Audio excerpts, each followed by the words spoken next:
After being summoned to another realm with his entire class, Hajime winds up all alone in the pit of the Great Orcus Labyrinth. Trouble appears shortly in the form of a vicious bear who ruthlessly tears off Hajime's left arms and eats it. Hajime barely makes it by transmuting his way deep into the ground. With a bit of protagonist luck, Hajime finds himself directly beneath the divinity stone that is holy enough to save his butt. As he chows down the water, it gives him vitality to cope with the pain in his missing arm. Alone and resentful at his terrible fate, Hajime starts having flashbacks which reveal his life before he fell into the abyss. His chum is the weak link who gets bullied and is pretty much useless in combat with his power of transmutation. He ends up in the pit after trying to save his classmate Shirasaki from a behemoth. As the flashback ends, he realizes that he was backstabbed by one of his own teammates. Fired up with anger and tense hunger, he hunts down a wolf and eats it. Hajime's cells combust with the cells of the monster he ate, making him double down in pain. The only thing that saves him is the holy water. Hajime transforms into a hybrid of monster and human. He realizes that upon eating monsters he levels up. He designs a gun and hunts down the bear for retribution. After consuming the bear, Hajime seeks a way out. Desperate to return home, Hajime decides to make his way by going down in the labyrinth. After killing and adding new monsters to his food palette, Hajime reaches the 50th floor where he comes across a door. After contemplating for a while, he decides to transmute the door to open up. When he makes an attempt to transmute, two giant cyclops next to the door come alive and immediately start attacking Hajime. He quickly takes down one cyclop, but the other one is not as slow as his friend and actually gives Hajime a hard time with its defensive magic. But no threat is too great for the wimp turned into a badass. Use a gun to shoot the eye of the cyclop, eliminating him. After inspecting the cyclops' corpse for a later meal, he finds two mana stones inside their bodies. He uses the stones to unlock the door and finds a naked blonde lowly stuck inside a queue. The girl looks at Hajime and says, "Help me step bro, I'm stuck." She reveals that she hails from a powerful line of vampires and was betrayed by her people. After hearing this, Hajime uses his power to break free the girl. Now free from captivity, the girl asks Hajime to give her a name, and after pondering he names her Yui after the moon. Hajime and Yui bond over their shares of betrayal as they barely escape from a sudden shower of projectiles. On the other hand, Hajime's classmates are planning their comeback at the labyrinth. A gigantic scorpion with 4 claws and 2 tails drops from the ceiling to continue its assault on Hajime and Yui. To take down such a massive threat, Hajime coordinates his attack with Yui's magic. Together, the two successfully kill the overgrown bug. As they continue their descent into the labyrinth, Yui asked Hajime how he ended up here. Hajime then narrates his tale of betrayal, making Yui tear up. Hajime expresses his yearning to return home, which makes Yui sad. Upon noticing, Hajime offers Yui to come with him. Hajime learns from Yui about the war between Mavericks and gods. When the Mavericks began to lose the war, they created labyrinths to seek refuge. Yui says that if they find a Maverick, they'll find their way out. Suddenly, the two are attacked by a group of monsters under the control of Flower Monster. As Hajime is running with Yui on his back, they are met with the Flower Monster who takes a hold of Yui, using her to attack Hajime. Yui urges Hajime to attack without worrying about her. Hajime opens his fire that goes past Yui, hitting the Flower Monster directly. After killing the monster, Yui gets mad at Hajime for shooting at her without hesitation. After making it to level 100, Hajime and Yui come across an extravagant door. As they make their way inside, hoping to have found the Maverick's lair, suddenly an ominous magical circle appears at the ground, making Hajime prepare for another battle. A giant Hydra appears with each head possessing different powers. Hajime and Yui are relentlessly attacked. A Hydra even manages to put Yui in an Itachi-style genjutsu, making her tear up between the battle. Hajime rushes to her aid, kissing her to wake her up. He promises Yui they're going to go home together, although that doesn't last for long as Hajime gets brutally hit by the Hydra. Yui carries the battle the best she can, but just when she's about to be overpowered, Hajime rises from the dead in a desperate attempt to save his beloved. Naturally, the two beat the overpowered Hydra after facing a few casualties. Back at the Heli Kingdom, their homeroom teacher Aiko confronts Pope about sending her students to fight without their will. She threatens the Pope that she will withdraw her help and skills of the farmer for the kingdom. Coming to an understanding, the Pope agrees to let the students fight only at their will. At the labyrinth, Hajime's classmates are standing at the same spot where they lost Hajime. Shirasaki's ejection doesn't go unseen by her peers. Kuki pushes Shirasaki to move ahead.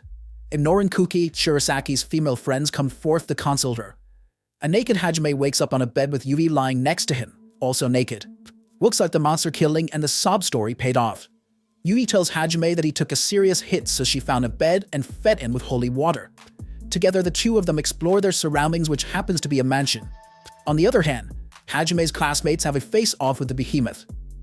Stronger than ever, with equal efforts they finally manage to put an end to the monster.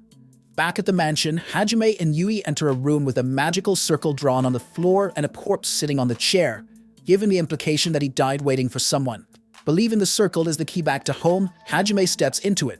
The circle activates the ghost of the Maverick.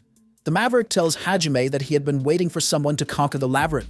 He grants Hajime his power and knowledge of ancient magic, telling him to do whatever he pleases with his newfound powers.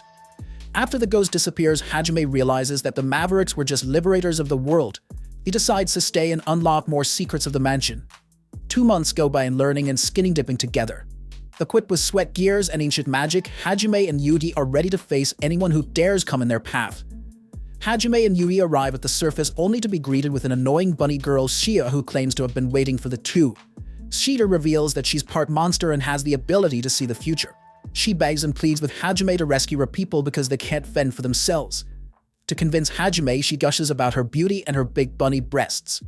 But since Hajime isn't a simp, he outright refuses. After some more convincing, Shia strikes a deal with Hajime that involves her navigating the next labyrinths, surrounded by a giant fog that causes people to lose direction. Upon meeting the bunny people, Yui and Hajime get to work, slaying monsters left and right.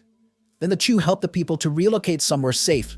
When it's time to go, the rabbits start begging Hajime to help them get stronger. Despite being irritated, Hajime helps the rabbits train while Shida trains with Yui. Very quickly, the timid rabbits evolve into buff macho rabbits that anyone would want to stay clear of.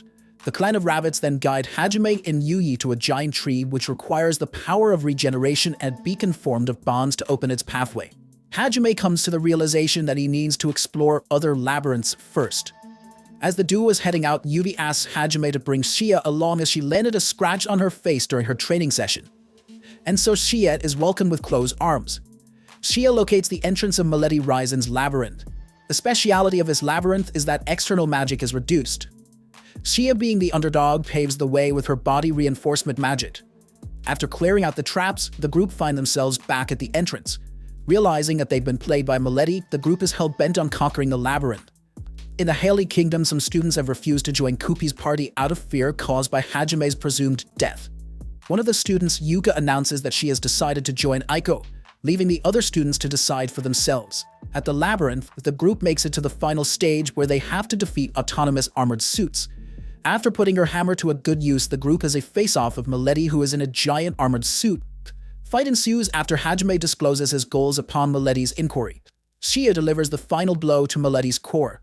In her last moments, Milady warns the lot to be careful of the bastard gods, indicating a future fight. As the group is ready to collect what Milady's lair has to offer, they're greeted by Milady in harmless form. After collecting Milady's gravity magic, the group is flushed out. When they appear at the surface, Hajime rescues Shia from the water by giving her CPR. Shiva takes her chance to passionately kiss Hajime. Hajime, being the Chad that he is, forcefully removes Shia and throws her back in the water. The Adventurers Guild summons Hajime's group to find missing adventurers, including a noble son. Hajime begrudgingly takes up the job. As they're traveling to a nearby village, Hajime has a run-in with his classmates and teacher, Aiko.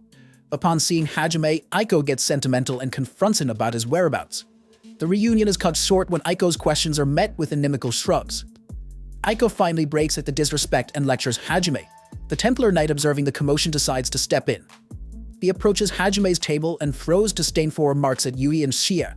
After a warning call, Hajime opens fire at him, injuring his shoulder.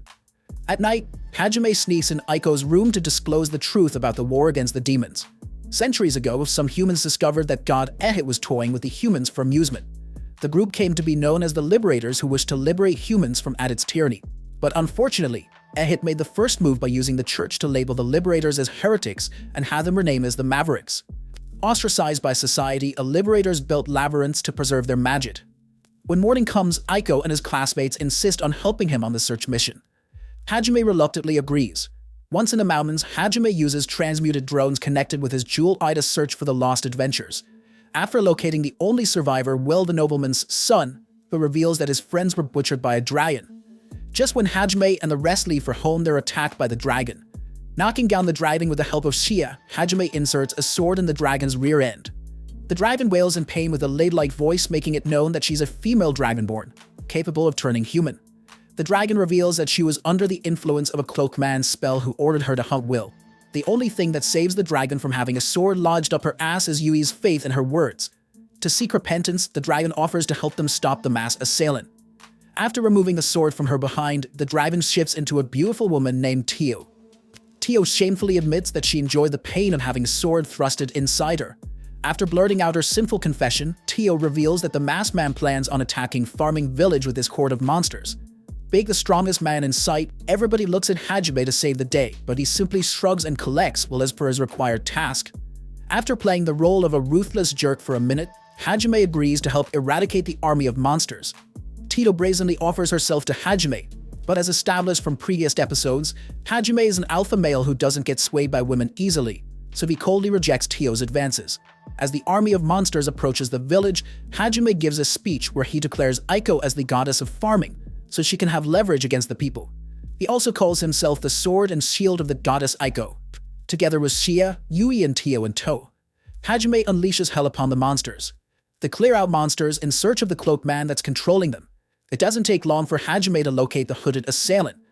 Shocked to see the culprit behind the hood, Hajime drives him back to where Aiko and the rest are waiting for a safe return. Aiko is devastated to find out that the cause of massive destruction is one of her students, Shimizu, who went missing. Upon inquiring, Shimizu breaks down and says that he wanted to prove to everyone just how special he was, so he ventured into the mountains where he met with demons who saw potential in him and tasked him to kill his teacher. Shimizu makes another attempt at Aiko's life, but this time Hajime finishes him off with his gun. After giving an edgy speech of being unmerciful to Aiko, Hajime takes his leave. Returning back to Foreign with an additional member, Tio, Hajime and Shia go out on a date. The two end up going to the aquarium while Tio and Yui spend some quality time in the streets of Foreign. Shia and Hajime come across a talking fish, Layman, who quickly bonds with the two. Hajime decides to help Layman go back to the sea. When reunited with the ocean, Layman thanks him and informs him about a mermaid that was in captivity with him. Now making much of the information, the two are back in the city where Hajime detects a beastman's presence from the sewerage. As the two venture down, they coincidentally come across a young mermaid named Miu. Hajime's tough exterior seems to crumble with Miu in his care. After cleaning and feeding her, Hajime leaves a crying Miu with the town's watch. Suddenly, the guardhouse explodes. Hajime arrives as quickly as possible, but Miu has already been kidnapped, and the slavers have left him a message asking him to bring Shia if he wishes to keep Miu safe. The hunt for slavers begin with Tio and Yi backing Shia and Hajime. After locating the hideout, Hajime executes the boss and rescues Miu. He later blows up the place, leaving no room for atonement. Paternal instincts kick in when the girls see Miu calling Hajime Papa. Collectively, they ask Hajime to make babies with them. Hajime better load up his gun for this ride. Hajime reminisces about the past now that he's back in the town where he was summoned first along with his classmates. While visiting the Adventurers Guild, he has a surprise reunion with his classmate Endo, who is in a panicked state. After meeting with Hajime, Endo begs for his help to save his old classmates from a demon named Catalia. Hajime, like always, doesn't take a second to show his bitterness towards his ex-friends. After all, betrayal does that to you. In a labyrinth, Kubi's party is ambushed by Catalia and her army of monsters. Catalia gives them the option to join the demons, but they refuse. As the fight begins, Kubi's party quickly realize that Nobel choices lead to some serious ass-whooping after their classmate gets severely injured. Meanwhile, as Endo awaits an answer from Hajime, he unintentionally upsets Miu, causing her to cry. This makes Hajime mad as he has finally warmed up to the role of the father. After witnessing the injury of their classmate, Kiyama suggests joining hands with the demon. Kuki remains unmoved until he witnesses the fall of their captain melt. Fueled with rage, Kuki advances with full force at Catalia, but when it's time to strike, he hesitates when he notices Catalia's locket with a picture of her lover. Being the demon that she is, Catalia injures Kuki while Shizuku and Shirasaki prepare to die after being overpowered. Just then, Hajime makes a protagonist entrance and saves the girls by slaying the monsters.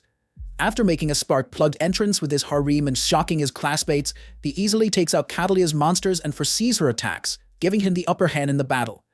After giving a chance to surrender, which is met by a cocky refusal by Catalia, Hajime rains hell on her. Kiyama's sweat drops at the sight of Hajime, knowing that the man he attempted to murder has not only appeared out of the blue, but has gotten 10 times stronger. When Catalia finds herself overpowered, she attempts to run, but Hajime captures her and tortures her for information. The allure is that a demon has cleared a labyrinth and is utilizing its ancient magic to create a monster army. After getting what he wants, he kills Catalia, burning an outraged protest from Kuki. Hajime counters it by saying that the reason why he's mad is because he didn't have the guts to kill her. After getting his ass handed by Hajime, Kuki falls back. Appearing out of the labyrinth, Shirasaki confesses her love for Hajime and tearfully apologizes for not saving him before. Hajime turns her down by saying that he has eyes for Yui only. Despite being turned down, Shirasaki insists on joining Hajime to prove her love. Together with Shirasaki, Hajime leaves in his transmuted SUV determined to make it back home. After their brush with death, the heroes return back to Haled Kingdom, where they're welcomed warmly by Princess Liliana. The encounter with Hajime has left the heroes with a bittersweet taste. Mostly bitter for Hiyama and Kuki, who seems to be wallowing in despair after Shirasaki left with Hajime. Driving through the Groom Desert, where the only source of entertainment is a cat fight between Shirasaki and Yui over who knows Hajime the best. First he bags all the women and now they're even fighting over him. Hajime is truly winning in life. Shirasaki shames Yui for not knowing Hajime's favorite anime. Yui counters her by saying that she knows what Hajime likes best in bed, hitting Shirasaki where it hurts. Before Yui has the chance to get lewd details, trouble appears in the form of famished sandworms. Hajime utilizes the inbuilt weapons of the SUV to eliminate the sandworms. After eliminating the threat, the group notices a man lie in the desert. Being the only healer present, Shirasaki inspects the man closely and realizes that his ailment is caused by overloaded mana in his system. Shirasaki uses her magic to heal the man, which helps him regain consciousness. The man introduces himself as Bize, the son of Enkaji's duke. Bize explains that Enkaji's water supply has been compromised, causing the people to develop a lethal buildup of mana. A new quest presents itself as Hajime and his girls set out to save the people of Enkaji. Hajime and his squad arrive in Enkaji, where he builds a temporary water reservoir. Yui does most of the toiling with her complex spells. In her weakened state, Yui snacks on Hajime's blood, which later turns into a smooch session. After tackling the issue of fresh water, Hajime proceeds to clear out the polluted oasis of Enkaji. Through his demon eye, he detects a monster lurking inside the water. With his trusted gun, Hajime quickly slays the monster. As the people of Enkaji are in dire need for a healer to look after those ridden with the illness, Shirasaki decides to stay behind and tend to the people. After leaving Miu in her care, Hajime, Shia, Yui, and Tio advance towards the Grand Grun volcano to find the cure for the people of Enkaji. The real quest begins when Hajime and gang pave the way deeper into the labyrinth that's quite literally a hell zone with lava beds and monsters made of fire. With an army of snakes standing in their way, Hajime, Shia, Yui, and Tio get into fighting mode, believing that the battle will be easy peasy lemon squeezy, but with the scorching heat and myriad of snakes, the fight is anything but easy. Tio realizes that liberators have designed each labyrinth with specific challenges that will prove handy in a war against gods. The team gets in gear, massacring the army of snakes. The episode ends in a cliffhanger when Hajime gets bamboozled by a light force. Hajime is heavily injured. Fry declares that after acquiring ancient magic, God spoke to him and made him his apostle. So as God's apostle, he must eliminate Hajime as he poses a threat to gods. It's no surprise that the gods want Hajime dead after he openly declared to wipe them out. The fight sequence prevails and Hajime and his girls find themselves to be overwhelmed by Freyd, but luckily Hajime has Tio the Dragonborn up his sleeves. Through the flashback, we get a glimpse of Tio's past. In her father's final moments, he reveals that Dragonborns must remain in hiding as they're now an enemy of the gods until they find a worthy purpose to align themselves with. Looks like Tio has found her purpose. To save her master, she transforms into a dragon, unleashing her magic on Freyd and his monsters. After the pivotal role played by Tio, Freyd decides to retract, but before he goes, he dismantles a stone that kept the volcanoes of Grun dormant. Now with the rise in eruptions, Hajime orders Tio to fly out alone. Back at the royal palace of Haled Kingdom, Liliana informs Shizuku that the king wishes for Kuki to become stronger as the demon army poses a serious threat. She also tells Shizuku that the king is planning to label Hajime heretic. In the forest, Hiyama converses with an unseen woman who urges him to finish off Hajime and get Shirasaki back. Meanwhile, Hajime wakes up with the open sea at sight. A flashback reveals the chain of events that followed after Tio's departure from the volcanoes of Grun. After Hajime collects the ancient magic of the labyrinth, he summons a submarine he had previously crafted, but the flow of lava drags them deeper. One of the perks of being a protagonist is that despite being swept by a lava, you somehow miraculously come out alive from it. Surviving a lava definitely calls for celebration. So after the flashback unfolds, Yui and Hajime shive on the submarine. Shirasaki, Tio, and Miu have a tearful reunion with Hajime in the middle of the ocean, and together the group arrives at the city of Eraisen, home to Miu's mother. After he reunites Miu with her mother, Hajime manages to attract a widowed hot merman who is so overcome by gratitude that she offers herself to help him and his cause. At the royal palace, Shizuku is running with her teacher. As the two sit down for a chat, Aiko reveals that the church has officially branded Hajime as a heretic for refusing the orders. She also says that the Keian nobles are behaving strangely. Aiko informs Shizuku about the ulterior motives of God Ehit that Hajime had disclosed to her during a meetup.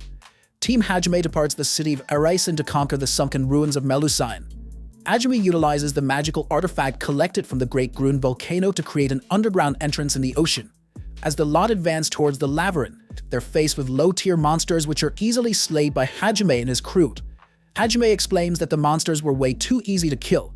Seconds later, the lot is confronted by a regenerating monster. The monster proves a worthy opponent without any weak links to hit. The group is forced to retrieve.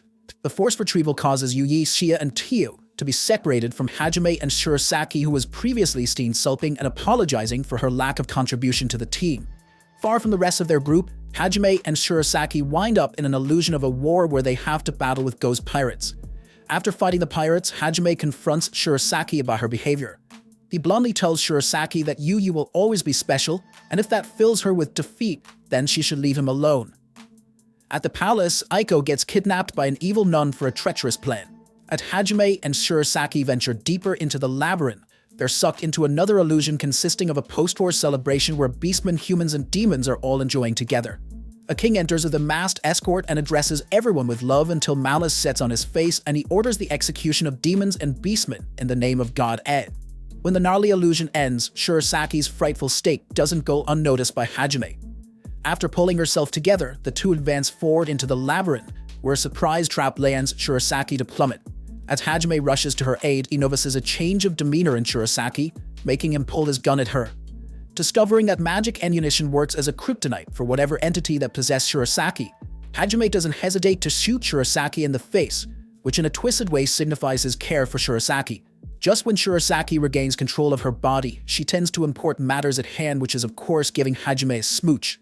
She declares that she's willing to endure the jealousy just to be with him. With a newfound understanding between the two, they appear at the end of the labyrinth where they regroup with Yui, Shia, and Tio. After collecting the magical artifact of the sunken ruins, the group is flushed out of the sea through eviction magic. The same monster attacks them, and to defeat it, Hajime needs time. Layman the fish makes an entrance and buys Hajime time for him to shoot missiles at the monster. After their quest at the sunken ruins, the group is back in Arisen. Once again, Hajime celebrates his victory by baying Yui. He's greeted by Mew, who innocently asks him why he's always naked with Yui. After breakfast, the girls take Mew for a game of tag by the ocean. All the girls dressed in bikinis are a sight for sore eyes. Hajime's thoughts are preoccupied by how he's going to bid goodbye to Mew. As Hajime's lost in his thoughts, Mew's mother emerges from the water and thanks Hajime for bringing Mew back. She tells Hajime that he has done enough and shouldn't worry about leaving Mew, as she already knows that farewell is soon to come. The farewell is sweet and tearful. Overcome by his love for Mew, Hajime promises her that he'll take her with him back to Japan. At the Haley Kingdom, the king and the knights seem to be under a void spell, as Mel dubbed it after his investigation. Meanwhile, Aiko is locked up by the mysterious nun who seems to be following orders of her master. After writing a letter to Hajime informing him the situation, Mel gets ambushed by Hiyama, who had been conniving with the void. Hiyama and his co-conspirator that lurks in the shadows are successful in their pursuit of executing Captain Meld with the help of a new character, Noit. Hajime and his crew coincidentally bump into Princess Liliana, whose caravan had been attacked by bandits. With little insistence from Kaori, Hajime runs over the bandits with his SUV. After quickly taking out the bandits, Liliana thanks her lady luck for bumping into Hajime and Kaori. At first glance, Hajime fails to recognize Liliana, which offends her, but she quickly gets over it as there are pressing matters to tend to. She informs Hajime and Shirasaki about Aiko's kidnapping by the nun, as she was the only one that witnessed it. Her quick thinking led her to be cautious around the palace, making her flee to seek out help from Hajime. Hajime decides to help Miss Aiko, for old time's sake and for his own personal gain, as the Divine Mountain where Aiko is kept is a labyrinth. At the Divine Mountain, Aiko is bound by shackles that block her magic. Lost in her worry for her students, she subconsciously rubs her lips and calls out for Hajime, who appears out of the blue. After coming out of her startled state, she expresses her gratitude and apologizes for her rudeness that followed after Shimazu's death. Suddenly, Hajime's devil eye detects the advancement of demon troops in the Haled Kingdom. Just when they're about to leave the cell, they're bamboozled by an attack from Noit, who introduces herself as the Apostle of God. After bailing on Liliana in the capital city of Haled Kingdom, Yui and Shia go their separate ways to fight the representatives of the demon army. As Shia faces Mikhail, whose rancor for her is visible for his attacks, Shia confronts him after noting that his hatred seems more personal. Mikhail declares that he's here to avenge Catalia's death. Shia pays no heed to his sob story and rains down hell on him with a giant kendama. Without breaking into sweat, Shia wraps up the fight by sending Mikhail to his lover. With murderous intent, Yui takes on Freyed, who has come prepared after his last run-in. Freyed dispenses absards that nullify Yui's lighting magic, believing that it's game over for her, but the game is anything but over as Yui summons a covey of spiritual dragons to take out most of Freyd's monster troops. Without wasting any time, Freyed uses Uranos to impale Yui. The look of triumph on his face vanishes when he notices Yui smirking, and within seconds Freyed is bamboozled by a restoration spell, causing him to spill blood everywhere. Nonetheless, he manages to escape from Yui after his soldiers buy him time. At the Divine Mountains, Noin continues her series of attacks, which Hajime of course bounces with ease despite carrying Aiko in her arms. Tio shows up in her dragon form and takes away the additional weight of Aiko. With the will of gods by her side, Noit proves to be a real challenge. But even in his bloody and beat-up state, Hajime's desire to survive, make it back home, burns furiously as he launches his own series of attacks at Noit.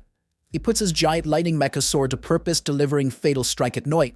Plummeting to her death, Noit's stoic expressions remain unchanged.